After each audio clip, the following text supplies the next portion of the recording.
She's too slow to understand this anyway. Let me say it in Arabic so we don't waste time, Ethan Caldwell said, his voice smooth, amused, and just loud enough to turn a few heads at the table. The laughter that followed wasn't loud, but it didn't need to be. It spread like a quiet ripple across polished glassware and tailored suits, subtle, controlled, and cutting all the same. The private dining room on the 47th floor overlooked downtown Manhattan, a skyline glowing in gold and steel, the kind of place where deals worth hundreds of millions were made between courses. Crystal glasses caught the light. A soft jazz trio played somewhere behind a velvet partition. Everything about the room whispered power. And at the center of it sat Ethan Caldwell, a man who built his reputation on control, precision, and the belief that people were either assets or background noise. Naomi Brooks moved through the room like she belonged to neither category. Black uniform, clean lines, quiet steps. She carried a tray with steady hands, refilling water, clearing plates, adjusting silverware without a sound. To most people in that room, she wasn't Naomi. She was just the waitress. Invisible until needed. Replaceable the moment she wasn't. But invisibility, when worn long enough, becomes something else. It becomes a shield. Because Naomi heard everything. Every careless joke. Every whispered comment disguised in another language. Every assumption wrapped in a smile. And tonight, she heard him. Arabic wasn't a language people expected her to understand. That was the point. Ethan leaned slightly toward his business partners, speaking just fast enough, just casually enough, as if the words themselves were harmless. But they weren't. They were deliberate, measured. She probably memorized the menu like a script, he added in Arabic, smirking into his glass. That's as far as it goes. Another quiet laugh.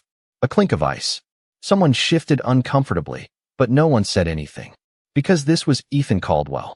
You didn't correct him. You aligned with him. Or you stayed silent. Naomi didn't react. Not outwardly.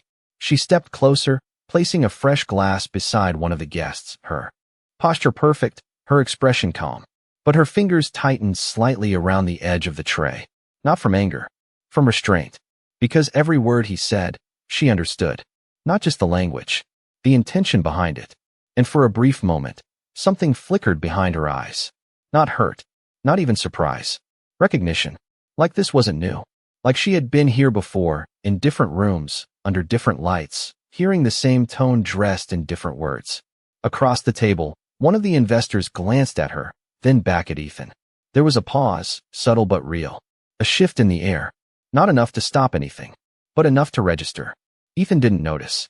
Or if he did, he didn't care. He continued, leaning back now, fully at ease, fully convinced of the space he owned. People like her, he said in Arabic again, slower this time, almost performative. They don't hear the truth. They just carry it. Naomi placed the final glass down. Smooth. Precise. She nodded once, a professional gesture, then turned to leave. But she didn't walk away immediately. Not this time.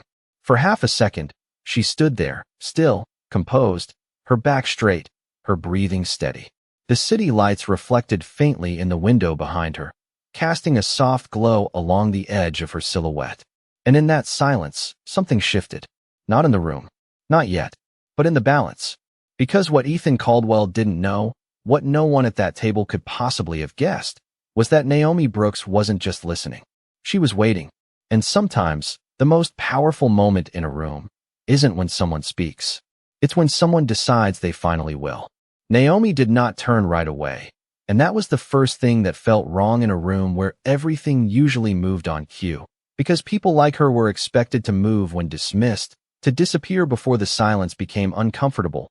But this time the silence stretched just a second too long, thin and sharp like a thread about to snap, and one of the investors, a man in his late 50s with a silver watch and a habit of reading rooms before speaking, shifted in his chair and glanced between Ethan and Naomi as if sensing something just beneath the surface, something not yet visible but already present, and Ethan, still relaxed, still leaning back with that quiet confidence of a man who had never been challenged in his own arena, lifted his glass again, unconcerned, unaware, continuing in Arabic as though the language itself gave him permission to say anything he wanted without consequence. It is easier this way, he said softly, almost amused. You can say the truth and no one gets offended. And that was the moment the room changed, not loudly, not dramatically, but in the smallest way that only the most attentive would notice. Because Naomi slowly turned back toward the table, her movement controlled, deliberate, her posture still professional but no longer retreating. And for the first time that evening, she looked directly at Ethan Caldwell, not as a server waiting for instruction, not as background noise waiting to fade, but as someone who had been listening long enough to decide that silence was no longer the right answer. And when she spoke, her voice was calm, steady, measured, the kind of tone that does not ask for attention but commands it anyway. And she spoke in Arabic, clear and precise, each word placed exactly where it belonged. Or perhaps it is easier because you assume no one here is worth understanding. And the effect was immediate, not explosive, not chaotic, but absolute. Because the room did not react all at once. It froze in layers, one conversation, stopping, then another, until the soft jazz behind the curtain felt distant, irrelevant, like it belonged to a different place entirely.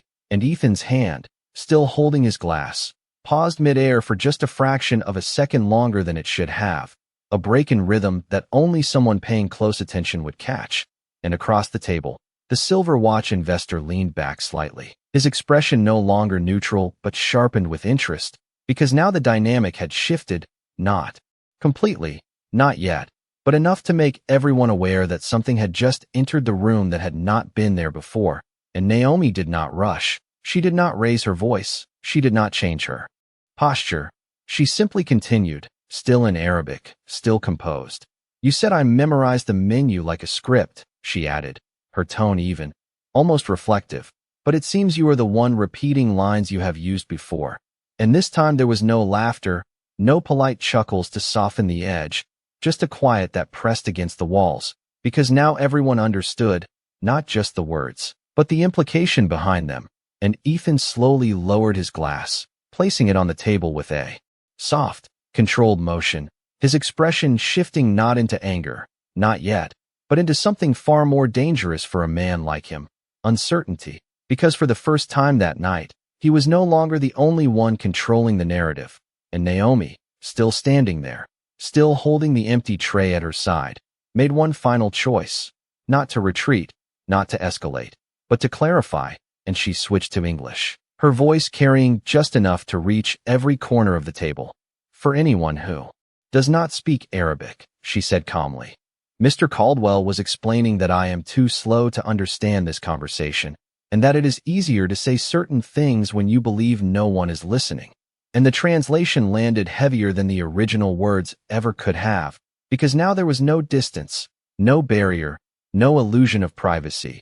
Just the truth laid out in the open where everyone could see it. And across the table, one of the partners set his fork down quietly, the small, metallic sound echoing louder than expected, while another avoided eye contact altogether, staring into his glass as if it suddenly required his full attention. And Ethan, for the first time in a long time, found himself without an immediate response, because power had always been his language, control his advantage. But neither of those translated well in a moment like this, and Naomi did not wait for him to recover. She simply nodded once, the same professional gesture as before, but now it carried a different weight, and she turned again, this time walking away without hesitation, leaving behind not just a table of executives, but a silence that no one in that room knew how to break. The silence did not break when Naomi walked away. It deepened, settling over the table like something heavy and undeniable. And for a few seconds no one reached for their glass, no one checked their phone, no one even pretended to continue the conversation, because the balance of the room had shifted in a way that could not be ignored. And Ethan Caldwell, a man who built his entire career on never losing control in front of others, sat there with his jaw set just tight enough to reveal that something inside him had cracked, not visibly, not dramatically, but enough for those who knew how to read power to recognize it. And across from him the silver watch investor leaned forward slightly, folding his hands on the table, his voice calm but no longer casual. "Is that accurate?" he asked, not raising his tone, not accusing, just placing the question exactly where it needed to land. And Ethan let out a quiet breath. The kind that usually came before he redirected a conversation, before he reclaimed ground.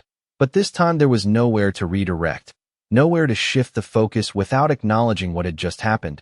And so he chose the only option he believed still preserved some level of authority. He smiled, controlled, measured, the same expression he had used in boardrooms and negotiations for years. It was a misunderstanding, he said, his voice even, practiced. A private comment taken out of context.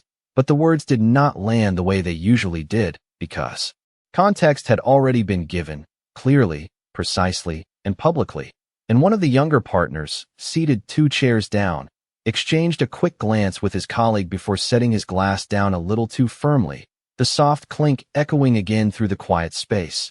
And this time it did not go unnoticed, and somewhere near the edge of the room a server paused mid-step, sensing the tension but not daring to look directly at the table. While behind the velvet partition, the music continued, unaware, unchanged, as if it belonged to a different reality entirely. And Ethan shifted slightly in his seat, adjusting his cuff as though the movement alone could restore the rhythm he had lost. But the rhythm was gone, replaced by something slower, heavier, something that demanded accountability instead of performance. And the silver watch investor did not look away, his gaze steady, analytical, the kind of look that evaluated risk not just in numbers, but in character.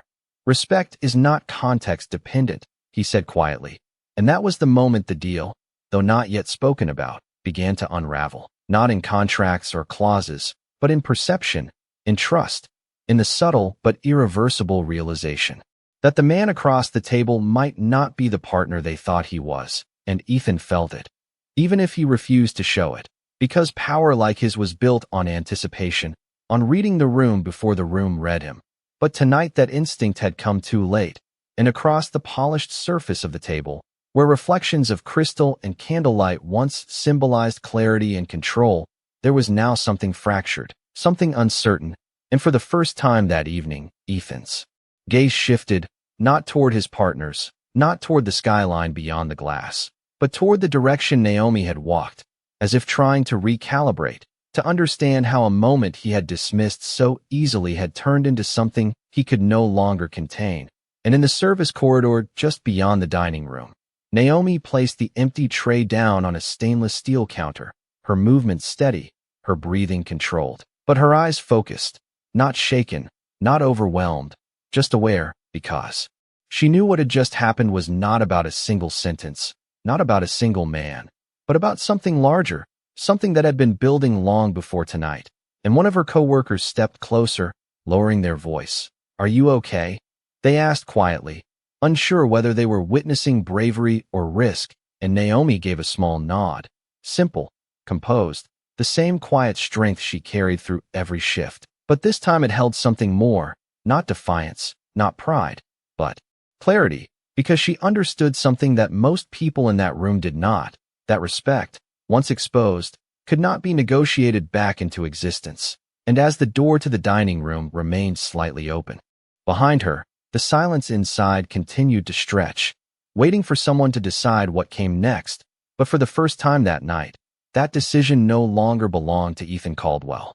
Inside the dining room, the air no longer felt like a place where decisions were made with confidence. It felt like a space waiting for someone to acknowledge what had already been decided.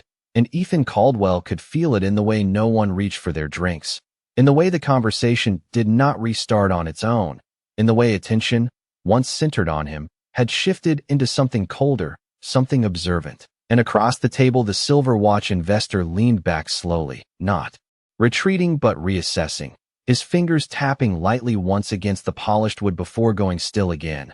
"We value clarity," he said, his tone measured, controlled, but carrying more weight than any raised voice could, especially in partnerships of this scale. And Ethan nodded once, a subtle motion, buying himself a second to think, to recover, to reposition, because that was what he always did. He recalibrated faster than anyone else in the room. He found angles where others saw walls, but this time the usual pathways were blocked, not by resistance, but by exposure, because once something was seen clearly, it could not be unseen. And one of the other partners shifted in his seat, glancing briefly toward the door where Naomi had exited, then back to Ethan, his expression no longer neutral but cautious, as if recalculating risk in real time. And that was the shift that mattered most, not the silence, not the discomfort, but the doubt, because doubt in a room like this was more dangerous than any direct confrontation, and Ethan felt it settle in, quiet and persistent, threading through the space between each person at the table, and he adjusted his posture slightly, straightening his back, placing both hands flat on the table in a gesture meant to signal stability, control, certainty. "Let us not lose focus," he said, his voice calm, deliberate. "We are here to discuss a merger that impacts markets, not moments that have already passed." But even as he spoke, the words lacked the authority they once carried, because the moment had not passed, it had redefined the room, and across from him the investor did not respond immediately. Instead, he reached for his glass, taking a slow sip, letting the silence stretch just enough to emphasize that he was not following Ethan's lead this time. And when he finally spoke, his voice was quieter than before, but sharper. "Character does not pass," he said. "It reveals." And that was when the shift became irreversible, not declared, not formalized, but understood, because in that single sentence the conversation moved from business to principle, from numbers to values, and Ethan, for the first time that night, found himself on the wrong side of that equation, and beyond the dining room, in the narrow service corridor lined with stainless steel and soft overhead lighting. Naomi rinsed her hands slowly at the sink, the water running steady, grounding, as if washing away the weight of the moment without erasing its meaning. And her coworker stood nearby, watching her with a mix of concern and quiet respect, unsure whether to speak again or simply let the silence hold.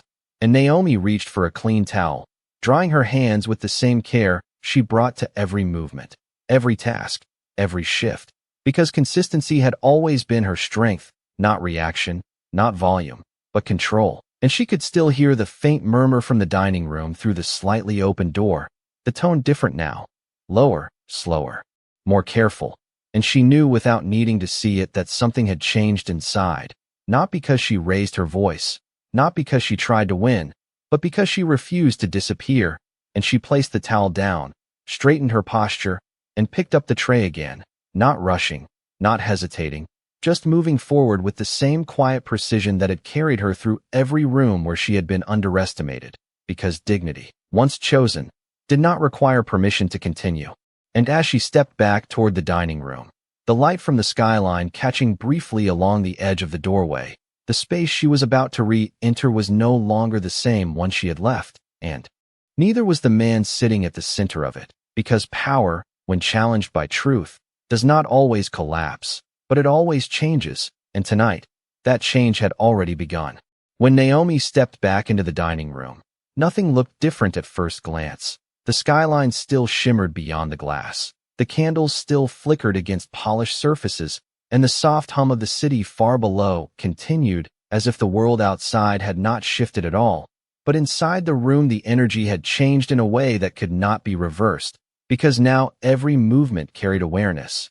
Every glance carried weight, and every word was measured before it was spoken, and Naomi moved with the same steady rhythm as before, approaching the table with quiet precision, her tray balanced, her expression composed, not drawing attention yet no longer invisible, because once someone had been seen clearly, they could not return to being overlooked, and Ethan Caldwell noticed her before anyone else spoke, his eyes lifting just slightly, tracking her approach with a focus that was different from before, not dismissive, not indifferent, but calculated, as if he were trying to regain control of something that had slipped beyond his usual reach. And across the table the silver watch investor followed that same movement, his gaze shifting between the two of them, reading the space like a negotiation that had changed terms without warning. And Naomi stopped at the edge of the table, her posture straight, her voice calm as she spoke. Would anyone like a refill? And the question, simple and routine, landed differently now, because it was no longer just service, it was presence. And one of the partners nodded quietly, extending his glass without speaking, his eyes briefly meeting hers with something that resembled acknowledgement. And Naomi poured the water smoothly, the sound of liquid filling crystal echoing softly in the stillness. grounding the moment in something ordinary even as everything around it remained anything but. And Ethan watched the motion, his expression controlled. But there was a subtle shift in his posture, a slight forward lean, as if he were preparing to say something, to reassert, to reclaim, because silence, for a man like him, was not a comfort, it was a threat. And finally he spoke, his voice even, measured. Naomi, right? And it was the first time he had used her name, the first time he had acknowledged her as more than a role, and the sound of it caused a small pause around the table, not dramatic, but noticeable, because names carried weight, especially when spoken late. And Naomi looked at him, her expression neutral, her tone respectful. Yes, sir. And Ethan gave a slight nod, as if confirming something to himself, before continuing. I would like to clarify what happened earlier. And the words were chosen carefully, not an apology, not yet, but an attempt to shape the narrative, to regain footing in a space that had turned uncertain. And Naomi did not interrupt. She did not react. She simply stood there, listening, giving him the same measured attention she had given every guest before him. But this time the dynamic was different, because she was no longer waiting to be dismissed. She was present by choice, and Ethan continued.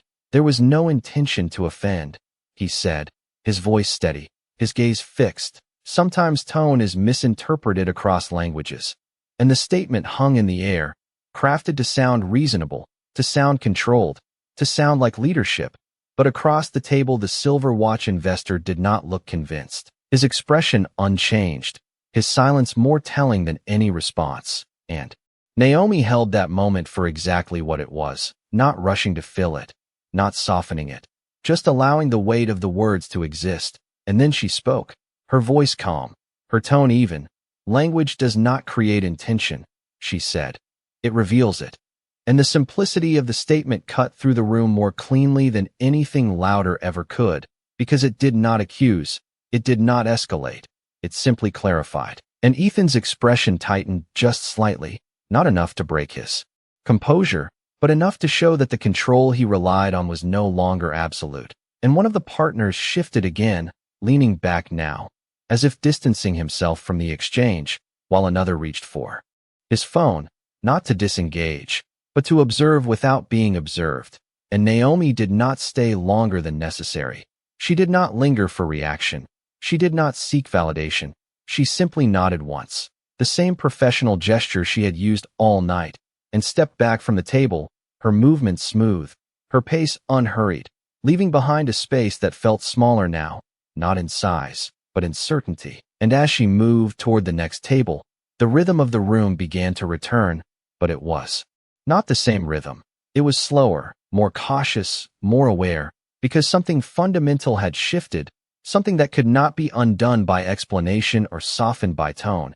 And Ethan sat there, his hands resting lightly on the table, his gaze fixed for a moment longer in the direction Naomi had gone, not because he had lost everything, but because for the first time in a long time, he had lost something he could not immediately recover. And in a room built on power, that realization was louder than any voice. The room attempted to move forward, but it no longer moved with confidence. It moved carefully, like every word now had to pass through an invisible filter before being spoken. And Ethan Caldwell could feel that shift more than anyone else at the table, because he had spent years mastering rooms like this, shaping them, controlling them, guiding conversations exactly where he wanted them to go. But tonight the room was no longer responding to him the same way. It was observing him, measuring him, and that difference, subtle as it seemed, was everything. And across the table the silver watch investor finally broke the silence again, not with confrontation, but with redirection. Let us return to the numbers, he said calmly, his voice steady, as if offering a path back to normalcy. But it was not the same normal, it was a test, and Ethan recognized it immediately. Because returning to business now was not an opportunity, it was a requirement, a chance to prove that what had just happened would not define him. And he nodded once, straightening slightly, his voice regaining some of its usual clarity as he began outlining projections, timelines, market reach, the language he knew best, the space where he had always dominated. And for a moment, the rhythm almost returned, the discussion moving into familiar territory, percentages, quarterly forecasts, expansion strategies, the kind of conversation where logic replaced emotion and control could be re-established through precision. But even as Ethan spoke, even as his words were sharp and structured, there was something missing. Not in the data, not in the delivery, but in the reception, because the men across from him were listening differently now, not just to what he was saying, but to who he was while saying it. And that shift could not be undone by numbers alone. And one of the partners interrupted gently, not challenging, but probing. "Your projections assume seamless integration across international markets," he said, his tone neutral. "How do you account for cultural sensitivity in those expansions?" And the question, on the surface, was standard, a reasonable business concern, but beneath it carried something deeper, something deliberate, and Ethan paused for a fraction of a second before answering, his mind moving quickly, recalibrating, understanding that this was no longer just about strategy, it was about perception, and he responded smoothly, speaking about global teams, localized leadership, adaptive communication strategies, all the right phrases, all the right structure, but the answer, while technically sound, did not carry the same weight it might have earlier. Because now there was context, and context, once introduced, reshaped everything. And across the table the silver watch investor nodded slowly, not in agreement, but in acknowledgement, as if confirming something internally, and then he set his glass down, the soft sound marking a shift more clearly than any words could. "We are not just evaluating a proposal," he said, his voice calm, deliberate. "We are evaluating alignment." And the word lingered in the air, heavier than the rest, because alignment was not something that could be calculated on a spreadsheet. It was something that had to be demonstrated, and Ethan felt the weight of that realization settle in, not as panic, not as loss, but as something more unfamiliar, limitation. Because for the first time in this room, he was no longer defining the terms, he was responding to them. And near the edge of the space, one of the younger associates shifted slightly, glancing down at his phone, where a faint glow reflected across the screen, and for a brief moment, the camera application remained open, not recording actively, but ready, as if the instinct to capture what had happened had not fully passed, and that possibility lingered quietly in the background, unspoken but present. And Ethan continued speaking, because stopping now would only confirm what the room was beginning to suspect. And yet, even as he spoke, even as he delivered each point with precision, the foundation beneath those words felt different, less certain, because authority, once questioned, did not return the same way it left. And across the room Naomi continued her work, moving between tables, her steps steady, her expression composed, not watching the table directly, not inserting herself into the moment again, but fully aware of the shift she had set in motion, and she did not need to hear every word to understand what was happening, because she had seen it before in smaller rooms, in quieter ways. The moment when perception changed, when someone realized that respect was not automatic, that it had to be consistent, and she carried that understanding with her as she moved, not as pride, not as victory, but as truth. And back at the table, the conversation slowed again, not stopping, but losing momentum, as if each new point required more effort than the last. And Ethan Caldwell, for all his experience, for all his control, could feel that effort building, because tonight was no longer about closing a deal, it was about whether he still held the authority to do so. And in a room where power once flowed through him without question, that uncertainty spoke louder than anything he could say. By the time the main course arrived, the room had settled into a version of itself that looked composed on the surface but felt entirely different underneath, like a performance where everyone knew the script had changed but no one wanted to acknowledge it out loud. And Ethan Caldwell continued to speak with the same measured cadence, outlining figures, projections, expansions, each sentence structured, each point precise. But something in his delivery had shifted, not enough for an outsider to notice, but enough for those at the table to recognize that he was no longer leading with certainty. He was compensating for doubt. And across from him the silver watch investor listened without interruption, his expression unreadable, his posture relaxed but attentive, the kind of stillness that suggested evaluation rather than engagement. And when Ethan finished his latest point, there was a pause, not the kind that followed agreement, but the kind that demanded clarification. and the investor leaned forward slightly, resting his elbows on the table, his voice calm but deliberate. "Let me ask you something not about the numbers," he said. And the shift in tone was immediate, because this was no longer business. This was character, and Ethan nodded once, signaling openness, though the tension in his shoulders betrayed the calculation happening beneath the surface, and the investor continued. "In your experience, what defines leadership in a room like this?" And the question, simple on its face, carried weight far beyond its words, because it was no longer about markets or margins, it was about values, and Ethan paused, just long enough to consider the answer, because he knew this was a moment that could not be handled with rehearsed language, not after everything that had already happened, and he spoke carefully. "Leadership is about clarity, direction, and the ability to make decisions under pressure," he said, his voice steady, his tone confident, and under normal circumstances, it would have been the right answer, the expected answer, but tonight it felt incomplete, because the room had already witnessed something that challenged that definition, and the investor held his gaze for a second longer before responding. "And respect?" he asked quietly, and that single word landed heavier than anything else that had been said that evening, because it cut through every layer of performance, every layer of control, and brought the conversation back to the moment that had reshaped everything.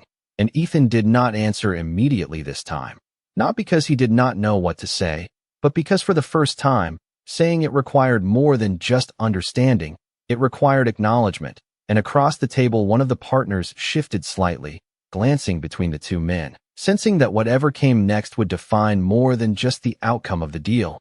And in the distance, near the edge of the room, Naomi moved quietly between tables, her presence steady, her focus on her work, but the question reached her just the same, carried through the stillness that had settled over the space, and she did not look toward the table, she did not pause, but there was a subtle awareness in her posture, a recognition that the moment she had walked away from was not finished, it had simply evolved, and back at the table, Ethan finally spoke, his voice lower now, less performative, more deliberate. "Respect is essential," he said, choosing each word with care, and the slight hesitation did not go unnoticed, because in a room built on precision, even a fraction of uncertainty carried meaning, and the investor nodded slowly, not satisfied, but acknowledging the response for what it was, a step, not a conclusion, and he leaned back again, folding his hands in front of him. "Then perhaps," he said calmly, "it should be demonstrated as clearly as your projections." And with that, the direction of the evening shifted again, not toward resolution, but toward something more difficult, accountability, and Ethan sat there, the weight of that expectation settling in, not as pressure he could outmaneuver, but as something he had to face directly, because for the first time in that room, the path forward was no longer about proving his capability, it was about proving his character. And across the space, Naomi continued her work without interruption, her movements steady, her presence unchanged, because she understood something that the rest of the room was only beginning to realize, that the most powerful shifts do not happen when someone raises their voice, they happen when someone refuses to lower their standards. And as the city lights flickered beyond the glass, reflecting against the stillness inside, the question that lingered was no longer whether the deal would close, but whether the man at the center of it could rise to meet the moment he had created. The weight of the question did not fade after it was asked. It settled deeper into the room, pressing into every silence that followed, and for a moment no one moved, not because they did not know what to do, but because they understood that whatever happened next would define everything that came after. And Ethan Caldwell felt that more clearly than anyone, because the control he had always relied on was no longer enough. Precision was no longer enough. Even confidence was no longer enough. Because this moment required something he had never needed to show before, and that realization sat quietly in his chest, unfamiliar but undeniable, and across the table the silver watch investor remained still, his gaze steady, not pushing, not retreating, simply waiting, because true evaluation did not require urgency. It required patience, and that patience filled the space between them like a test that could not be rushed, and Ethan finally shifted in his seat, his hands moving slightly, before resting flat against the table again, not as a gesture of dominance this time, but of grounding, as if he were anchoring himself to something more stable than the image he had spent years building. And when he spoke, his voice was lower than before, less polished, more deliberate. "You are right," he said, the words simple, unadorned, and for a moment they seemed almost too small for the room they were spoken in. But their impact was immediate, because acknowledgement, when it was real, did not need volume. And one of the partners looked up quickly, not expecting it, while another leaned back slightly, reassessing not just the situation, but the man in front of them. And Ethan continued, choosing each word with care. "What I said earlier was not appropriate," he said, his tone steady, not defensive, not dismissive. "And it does not reflect the standard I expect in any environment I lead." And the statement hung in the air, not perfect, not complete, but genuine enough to shift the direction of the moment. And across the table the investor nodded once, slowly, not as approval, but as recognition, because this was no longer about performance, it was about response, and how a person chose to move forward after being challenged. And Ethan's gaze shifted then, not toward the skyline, not toward the documents on the table, but toward the service area where Naomi had been moving, and for a brief moment he paused, as if considering something beyond strategy, something beyond the immediate outcome. And then he made a decision that no one at the table had expected, because instead of continuing the conversation, instead of returning to numbers or projections, he stood, the movement controlled but unmistakable, and the subtle sound of his chair moving against the floor drew every eye in the room. And without explanation, without looking for approval, he stepped away from the table, moving toward the service corridor with a purpose that felt different from anything he had done that evening. And the room watched, not interrupting, not questioning, because something about the moment demanded stillness. And near the entrance to the corridor, Naomi had just finished setting down a tray, her movements as steady as ever, when she became aware of someone approaching, and she turned slightly, her expression composed, expecting another request, another instruction, another routine interaction. But when she saw Ethan standing there, just a few feet away, the shift was immediate, not in her posture, not in her professionalism, but in the understanding that this was no longer routine. And for a second neither of them spoke, because the space between them was filled with everything that had already been said, everything that had been exposed, and everything that still needed to be addressed. And Ethan broke that silence first, his voice quieter now, without the projection he had used before. "Naomi," he said, her name clear, deliberate, and this time it did not sound like a formality, it sounded like recognition. And he held her gaze, not as someone asserting control, but as someone acknowledging it had been misplaced. "I owe you an apology," he continued, and the words, though simple, carried a weight that the entire room could feel even from a distance, because they were not spoken for effect. They were spoken because there was no other way forward. And Naomi listened, her expression calm, her posture steady, not reacting immediately, not interrupting, just allowing the moment to exist as it was. And in that space, something shifted again, not in power, not in control, but in clarity, because for the first time that night, the conversation was no longer about who held the room, it was about who understood it, and the answer was no longer as obvious as it had been before.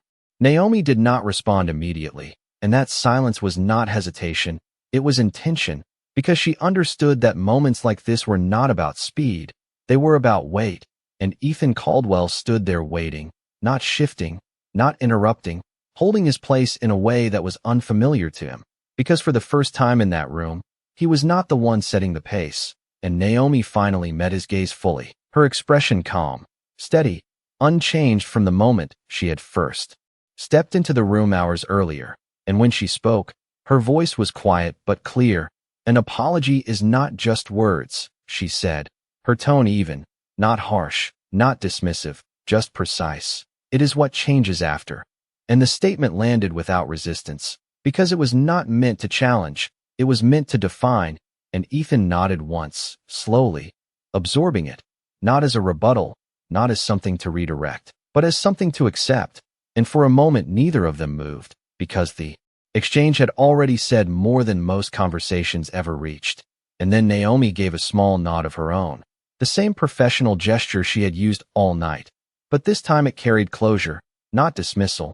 and she turned back toward her work, picking up the tray with the same steady motion, the same quiet precision, because her role in the moment was complete, and she did not need to stay to see what came next. And Ethan remained there for a second longer, watching her move away, not as someone who had been challenged, but as someone who had been shown something he had not understood before.